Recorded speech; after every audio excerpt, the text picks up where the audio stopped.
혹시 안씨 중에 시민단체에서 아시는 분 있어요? 안진걸? 제법 유명하군요. 모시겠습니다.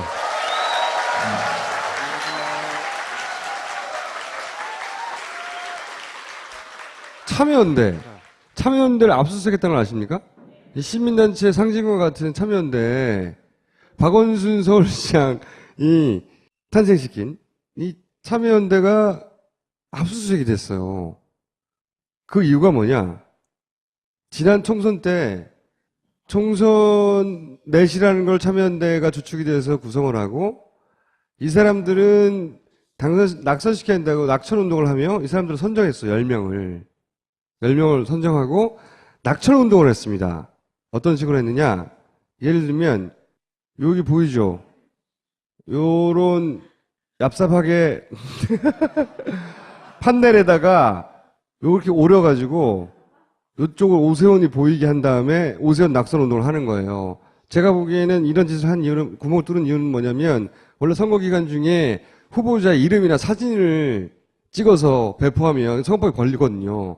그러니까 이제 구멍을 뚫어가지고 우리는 오세훈 이름 안 썼다 이렇게 빠져나가려고 한 거 맞죠? 예, 맞습니다. 그런 짠머리를 굴리다가 압수수색을 당한 거예요. 그러니까 그냥 대놓고 할 걸 그랬어요. 그러니까 어차피 걸릴 거. 예.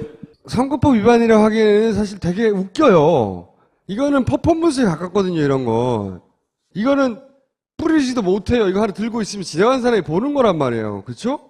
그리고 제가 알기로는 옥 외에서 바깥에서 낙선을 주장하는 기자회견을 할 수 있어요. 그죠? 예, 기자회견은 허용이 되어 있습니다. 그렇죠. 예. 또 걸린 게 제가 보니까 이제 10명 뽑았잖아요. 10명 뽑았는데 선거와 관련된 여론조사는 선관위에 사전 신고해야 된다는 거예요. 그렇죠? 그때 예, 걸린 맞습니다. 거예요. 예. 정당 지지도 혹은 후보 지지도 이런 거 뽑을 때 당락에 영향을 준다고 그 지역에서 선관위가 사전 신고하라고 하거든요. 그래서 양식을 지키라는 거거든요. 이거는 그게 아니잖아. 그렇죠. 전혀 지역구 선거에 영향을 끼치지 않는, 그러니까 우리끼리 편하게 말하면 누가 더 진상인지 그냥 다들 앙케이트를 그냥 해본 거라고 생각하시면 될 것 같습니다. 앙케이트는 이거를 선거법상 선관위에 미리 신고하지 않았다고 이걸 걸고, 아까 그 구멍 뚫린 거 있죠. 그걸 걸어가지고 압수수색을 한 거예요. 이 가위를 찾나? 저 구멍을 뚫기 위해서 누구랑 공모를 했으며 어느 야당으로부터 사주를 받았는지를 찾고 있답니다, 지금. 가위를 어디다 버렸느냐. 예. 그다음에 가위가 있다. 가위를 살 때 그 많은 피켓과 가위는 누가 샀는지 그렇죠. 이게 궁금한 거예요. 비용이 어디서 예. 나왔는지. 누구의 사주를 받고 구멍을 뚫었는지. 농담이 아니에요. 진짜로.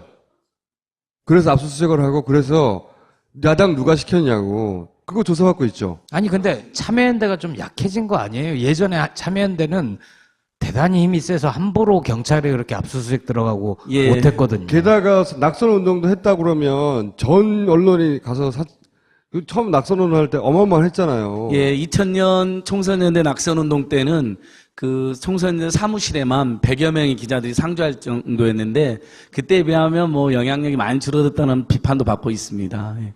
그럼에도 불구하고 당시에는 압수수색은커녕 박원순 변호사가 당시에 대법원에서 벌금 50만 원 선고받았거든요.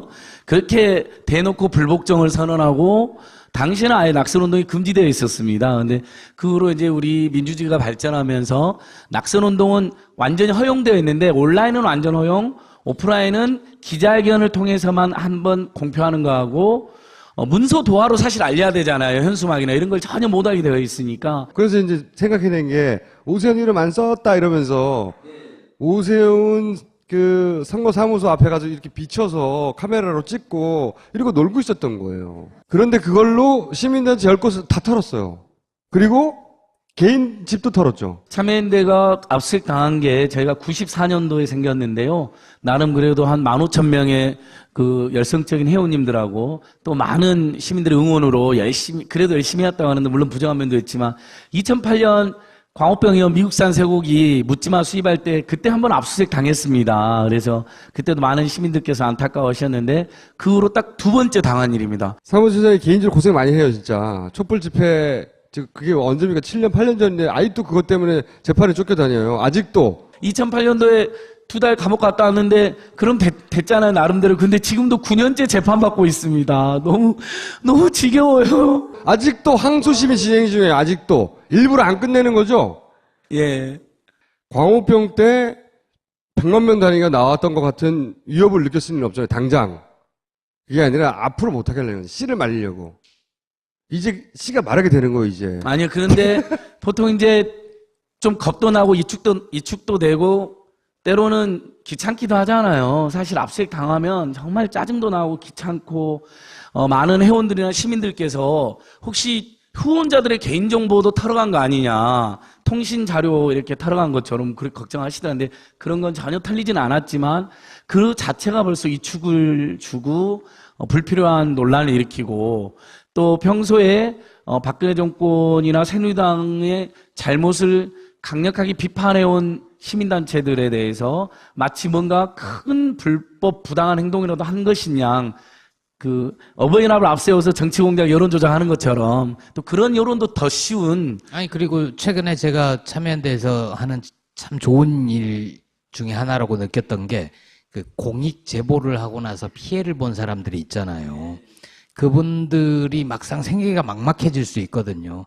참여연대가 주도적으로 그분들의 삶을 뭐 한 반년 이렇게 좀 지원을 하고 그런 활동이 있더라고요. 공익제보자 선생님들이 사실은 그 권력 내부에서 또는 대기업 내부에서 나쁜 짓 할 때 사실 밖에서는 알아내기가 쉽지 않은데 그걸 양심껏 폭로해 주신 분들이잖아요. 근데 대부분 쫓겨나고 불쌍하게 사신 분들이 많거든요. 그래서 제가 공익제보자들 생계 지원 캠페인도 하고 있고 연말에는 의인상이라고 그래서 그분들에게 상도 드리고 있습니다. 그래서 시민들께서 뭐 의인상 기금을 후원해 주신다거나 아니면 참여연대 자체를 우리 민원연을 폭발적으로 후원해 주셨던 것처럼 좀 도와주신다면 저희들이 또 그런 일을 열심히 하는데 왜 나왔나 했어.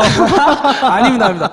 우리 민원연이 종편하고 한판 맞짱을 잘 뜬다면 저희는 바로 이명박 정권, 박근혜 정권 그 수뇌부 핵심하고 직접 더 이상 시민들을 괴롭히지 못하도록 방금 민영화 우려 많이 하시는 그런 민영화 같은 거 못하도록 공공수업 심령 저희는 직접 그들하고 권력이 심장바고 싸우다 보니까 압수수색도 당하고 고통도 받는데 저희들이 더 열심히 싸우겠습니다. 권력이 심장과 싸웠다고 하기에는 네. 이게 판재 가위를 오린 거거든요. 종로 민초들이 떨어뜨렸는데 종로 민초 시민들이 지나갈 때 참 재밌는 캠페인 한다라고 박수는 보내주시더라고요. 이명박 정권 때만 하더라도 시민단체가 앞에 나가가지고 뭐 이런 것도 그 광우병 집회 그랬단 말이죠. 지금은 겨우 이렇게밖에 못해요. 그런데도 죽어라 하는 거예요. 그 사이에 계속 죽어라 해가지고 거꾸로 생각해보시면 어버이연합은 얼마나 커지고 있어요. 그러고 있다는 거예요. 그리고 그게 우리가 있고 있는 사이에 지속적으로 진행돼서 시민단체들 형편은 지속적으로 어려워지고 위축되고 축소되고 요거밖에 안 했는데도 또 때려잡으려고 하는 거야. 이렇게 와 있어요. 이만큼 와 있고 그 현실을 좀 알려주려고 안진걸 사무처장이 나오신 거예요. 우리가 이렇게까지 왔다고. 참여연대라고 하는 대한민국을 대표하는 시민단체도 겨우 구멍 뚫었다고 압수수색을 통째로 당할 만큼. 근데 제가 보기에는 점점 더 저 사람들이 좀 심하게 할 거예요. 점점 더. 최근에 지난 주말에 월드컵 공원 주변에서 어떤 행사가 벌어졌냐면 2016 호국 보훈 땡큐 퍼레이드. 이름이 웃기잖아요. 땡큐 퍼레이드래. 그리고 한 2시간 반 동안 길 막고 그 주변을 뭐 온갖 차들 모이고 사람들 모이고 해서 박정희 기념관 주변으로 돌아다녔거든요. 그리고 최근에 광주 금남로 앞에서 6.25 날 11 공수여단 공수부대를 그렇죠. 포함하여 네. 행진을 하려고 계획을 했고 아직도 뭐 논란이 끝나지 않았죠. 박승춘 보훈처장 중심으로 해서 그런 일들을 벌이고 있는 게 끊임없이 이념 갈등을 외화시키려고 저 사람들은 계속 시도할 것 같아요. 저희가 집회 신고하거나 그러면 뭐 불허를 많이 당하고 어버이연합은 몇천 건도 한 번도 불허가 안 됐다고 나오잖아요.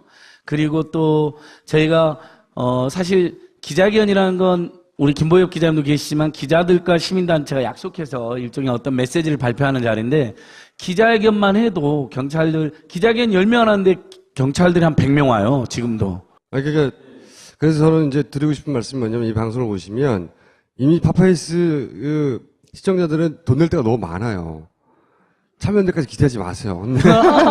그런데 꼭 회원이 되고 후원금을 내지 않더라도 이런 일 보면 힘내라고 전화 한 통 해주거나 게시판 댓글 하나는 써줄 수 있잖아요. 방금 오기 전에도 우리 가습기 살균제 참사 피해자들하고 열심히 또 캠페인도 하고 운동도 하다 왔거든요. 세월호 우리 유가족들, 가습기 참사 유가족들, 시민단체가 우리 시민들을 같이 챙겨야 되잖아요. 끝까지. 그리고 우리 반값 등록금이나 친환경 무상급식 캠페인도 기억나실 거예요. 그것도 저희들이 열심히 하고 있고. 잘하고 있으니까 회원 가입해주세요. 이러시려고. 아유, 우리 파파이스 회원들 시청자, 청취자 선생님들 너무 좋은데 많이 내는 거 알고 민원이 많이 도와주셨잖아요. 그럼 됐습니다. 그럼 됐습니다. 왜 이렇게 목소리가 쓸쓸해는데? 저도 민원연 회원이에요. 민원연 회원이고 정말 언론 개혁해야죠. 그런데 도와주시고요. 다만 참여연대가 죽지 않았다. 열심히 투쟁하고 싸우고 있다는 점. 그리고 저 따위로 당하지 않는다. 방금 우리 총수께서 말씀하신 것처럼 이명박 정권에 비해서 박근혜 정권이 훨씬 포악해졌습니다. 더 말이 안 통하거든요. 예전엔 그래도 이렇게 가끔 이야기하는 비서관이라도 있었어요. 근데 여기는 아예 그런 것도 없습니다. 비서관들이 다 어버이연합 만나고 다니잖아요. 그러니까 저희는 더 열악한 조건이긴 하지만 굴하지 않고 있다는 이야기를 하려고 온 거예요, 오늘. 공지를 하나 하자면 다음 주가 6월의 마지막 주거든요. 다음 주가 상반기 마지막 방송이고 그리고 2주 7월 첫 주 둘째 주는 파파이스 휴가입니다. 네, 그러니까 그때 휴가들 가세요. 제가 오늘 여기까지 하겠습니다. 감사합니다. 그래도 회원 되어주시고 후원 회원 해주시면 너무 고맙죠. 그리고 저희도 참팟이라는 팟캐스트를 하고 있어요. 저희도 많이 들어주십시오.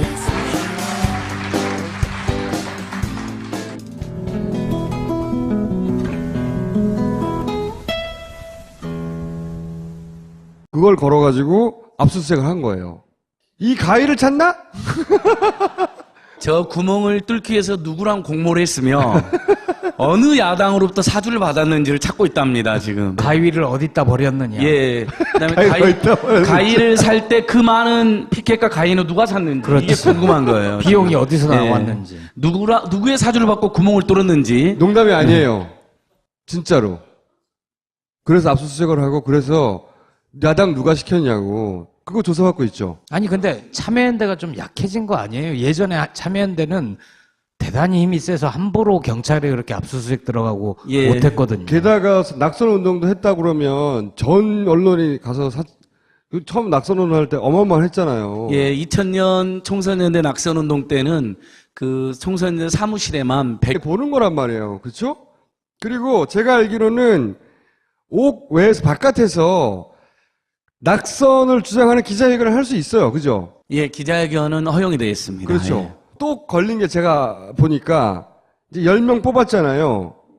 10명 뽑았는데 선거와 관련된 여론조사는 선관위에 사전 신고해야 된다는 거예요. 그렇죠? 그때 예, 걸린 맞습니다. 거예요. 예. 정당 지지도 혹은 후보 지지도 이런 거 뽑을 때 당락에 영향을 준다고 그 지역에서 선관위가 사전 신고하라고 하거든요. 그래서 양식을 지키라는 거거든요. 이거는 그게 아니잖아. 그렇죠. 전혀 지역구 선거에 영향을 끼치지 않는, 그러니까 우리끼리 편하게 말하면 누가 더 진상인지 그냥 다들 앙케이트를 그냥 해본 거라고 생각하시면 될 것 같습니다. 앙케이트는 이거를 선거법상 선관위에 미리 신고하지 않았다고 이걸 걸고 아까 그 구멍 뚫린 거 있죠. 9여 명의 기자들이 상주할 정도였는데 그때에 비하면 뭐 영향력이 많이 줄어들었다는 비판도 받고 있습니다. 예. 그럼에도 불구하고 당시에는 압수수색은커녕 박원순 변호사가 당시에 대법원에서 벌금 50만 원 선고받았거든요. 그렇게 대놓고 불복종을 선언하고 당시에는 아예 낙선운동이 금지되어 있었습니다. 근데 그 후로 이제 우리 민주주의가 발전하면서 낙선운동은 완전히 허용되어 있는데 온라인은 완전 허용, 오프라인은 기자회견을 통해서만 한번 공표하는 거하고 문서 도화로 사실 알려야 되잖아요. 현수막이나 이런 걸 전혀 못하게 되어 있으니까. 그래서 이제 생각해낸 게 오세훈 이름 안 썼다 이러면서 오세훈 그 선거사무소 앞에 가서 이렇게 비춰서 카메라로 찍고 이러고 놀고 있었던 거예요. 그런데 그걸로 시민단체 10곳을 다 털었어요.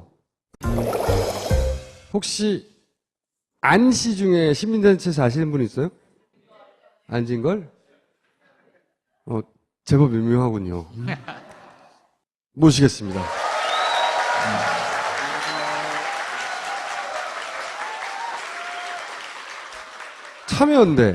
참여연대를 압수수색했다는 걸 아십니까?